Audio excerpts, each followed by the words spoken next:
Hello and welcome to the Carbon Copy podcast Running Out of Time special. I'm Isabel Sparrow and today's episode comes from the town of Bradford on Avon in Wiltshire. Carbon Copy's head of social media Yasmin Redfern and trustee Andy Knott joined the relay crew and participants for an event to celebrate the baton's arrival in the town, which was organised by climate-friendly Bradford on Avon. We're less than a week away from the finale of the Running Out of Time relay, but there's still time to sign up for a leg. Check out the show notes for more details. Carbon Copy is the official podcast host of the relay, so if you'd like to relive any of the action, do go back and listen to the rest of this special series so far.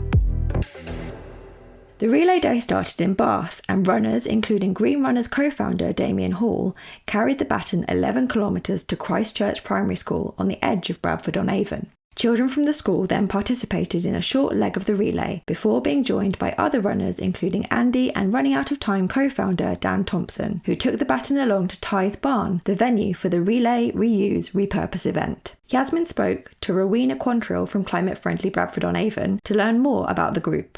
Hello, well, my name's Rowena Quantrill and I'm here in front of the Tithe Barn in Bradford on Avon, looking forward to welcoming Running Out of Time.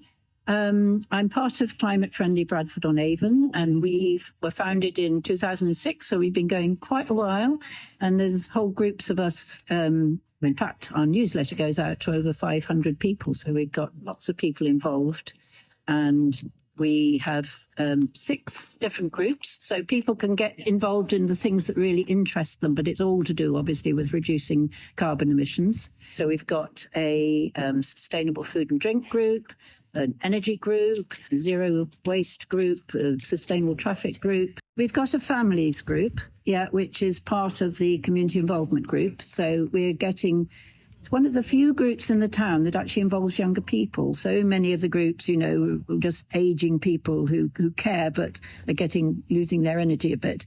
And the energy is in climate change, and people are really concerned about it because they're concerned about their children's future. They're concerned about people overseas who are really suffering now from climate change. So there's real passion, I think, in our group, and lots going on, and lots of ways that people can get involved. So the biodiversity group has an offshoot of this called the Swift group. The Swifts are really badly affected by climate change, and people love Swifts here. They're a real feature of the town. So people come into that because they care about the Swifts, and then they begin to discover why Swifts numbers are dropping. And part of that is climate change, and part of that is loss of insects. And so they kind of get drawn in that way and begin to see the bigger picture. So there's lots of different ways of getting people involved and drawing them in to, really make a difference. And I think we are making a difference. At the beginning, we didn't want to do it all ourselves. We just felt that our job was to get the whole town involved. And the town council has come on board absolutely brilliantly. So this event is jointly run by Climate Friendly and the town council. And Alex Kay, who leads the environment group on the town council, is one of the organisers, and she's going to be doing the announcing at the fashion show. And then John Potter, who's helping set up the sound system, is the chair of the Preservation Trust. So they were a little bit iffy at the beginning. I think they thought we were going to plaster all the old roofs with solar panels or something. But now they're fully on board, thanks to John and lots of their other members as well. Climate Friendly Bradford is part of the Climate Coalition. And I often attend their Zoom meetings. And Dan said, we're coming through Bradford on Avon again this year. So, would you like to do the baton exchange again? So, of course, we said, yeah. And then I said, well, it'd be really nice to have an emphasis on sustainable fashion because that's not really been covered and it's so important. I mean, they reckon possibly 10% of the world's carbon emissions come from the fashion industry. Having said that, I hadn't got a clue how to run a fashion show, but fortunately a brilliant woman, Charlie, has come on board and has done all that side of it. So when the runners arrive, we're going to have the baton passed along between all the models who are all going to be dressed from different charity shops. And a young lady who lives just along the road from me who's off to university, she's done wonderful leaflets and posters for us. And she did all the research herself about how to avoid carbon emissions as much as you can from the clothes that you're buying. So we're going to hand those around today. Alex Kay, who Rowena mentioned there, also chatted to us about her role on the Town Council Environment Committee. My name's Alex Kay. I'm a town councillor here in Bradford-on-Avon, and I chair the Environment Committee, which I started up 7 years ago. So the Environment Committee is 7 or 8 fellow councillors, and we react to environmental issues in the town. We declared as a full town council a climate emergency in 2019. We've done many projects on biodiversity as well as other aspects of energy saving, and through the years, solar panels on St Margaret's Hall, the way we trim our grass. We have low energy cooking equipment that people can borrow to try and encourage them to use less energy. We have many, many projects we've done over the 7 years. We have a very strong climate-friendly community here, climate-friendly Bradford-on-Avon, and so it's really pushing on an open door, really, to get people to take on the initiatives.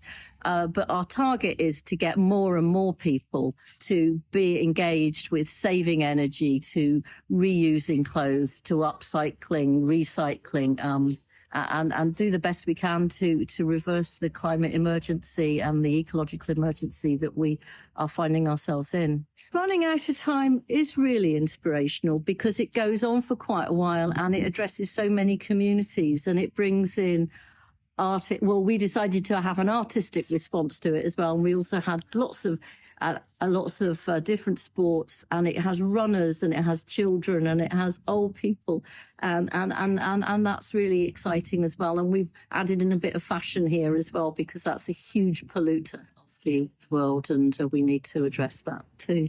The focus for the event was on sustainable fashion, and this included a fashion show of clothes from charity shops or that had been repaired or remade using older pieces. Yasmin caught up with Elizabeth Milne, who volunteers in the local repair cafe, helping people to keep their textiles and clothes in use for longer.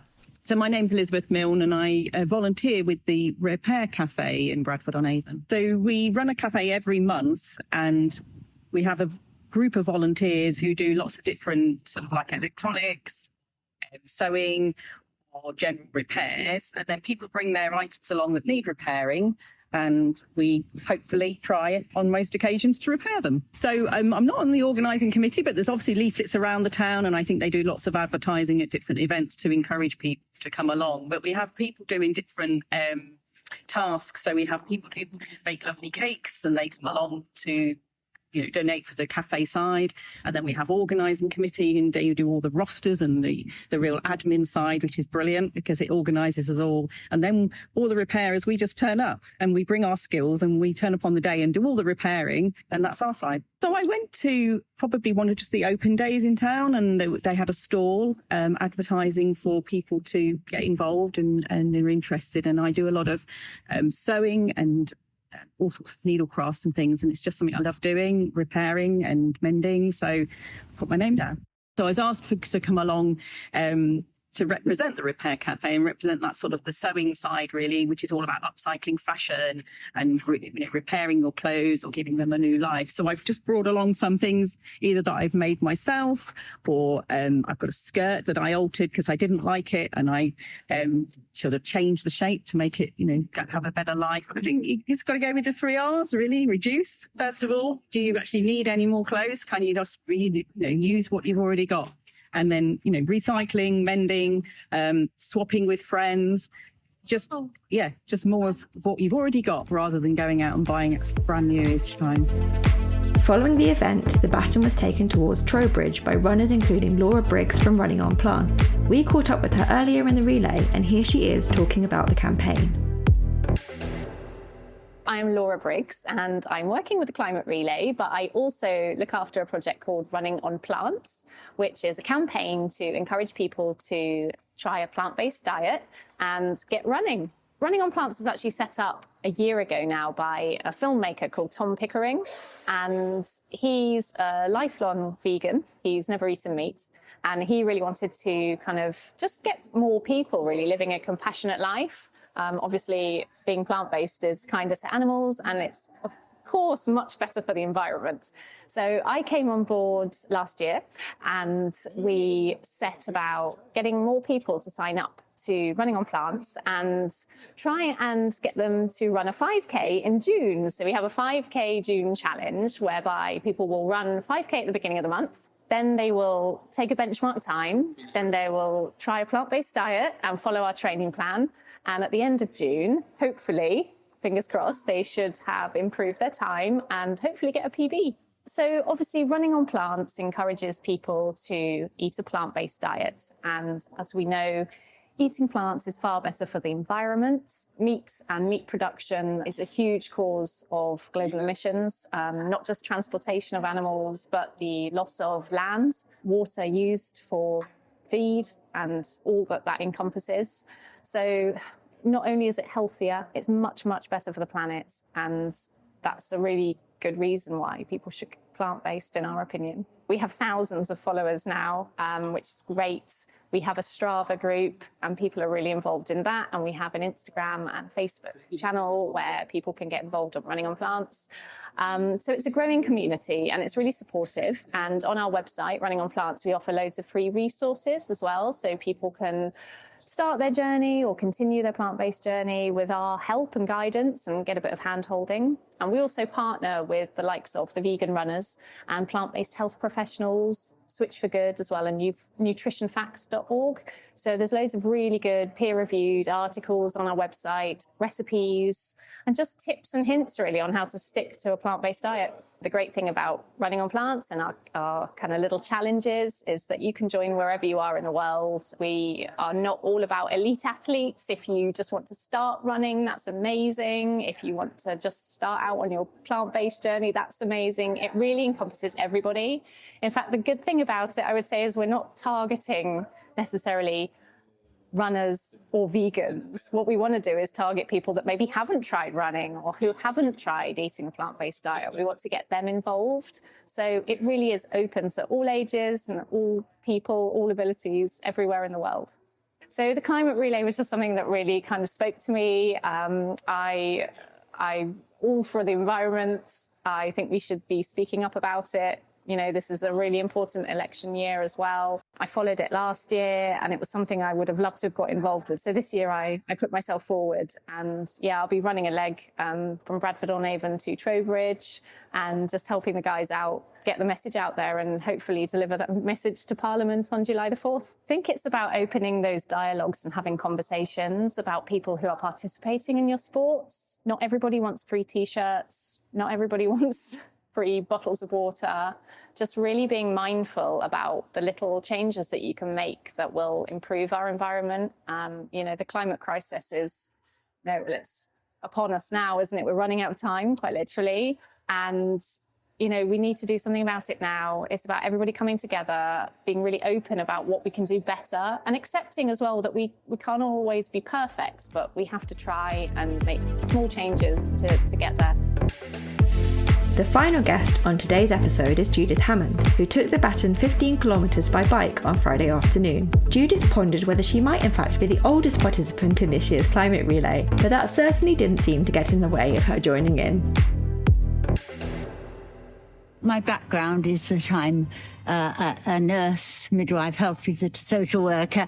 I've always been involved in the world, really. I did VSO in Burundi, and I've been out, I cycled down Palestine, and I've done lots of different things. And I just feel the environment's such an important thing. We take it for granted, and we mustn't take it for granted. So that's why this initiative is so good, to try and make people more aware and to be careful and to start doing things that aren't polluting the earth. Rowena, who's organising it for Bradford on Avon, told me about it. I'm a member of the Climate Friends of Bradford. It really is important. And so I felt I wanted to support her, and I love cycling. So that's what I could do. I'm going to be cycling from Trowbridge to Wiltshire. It's not that far. It's only about sort of 12, 14 miles, something like that. My message is reuse, recycle, renew, really do all the reusing and really think before you throw things away. Think before you buy things. Is this good for the environment? Thank you so much to all the guests for this episode. It sounds like a really lovely and uplifting day in Bradford-on-Avon. The Carbon Copy podcast is written and presented by me, Isabel Sparrow. The interviews in this episode were recorded by Yasmin Redfern, and our editor is Bradley Ingham. We're having a little break before the next episode when we'll rejoin the relay in Portsmouth. So until then, thanks for listening and goodbye.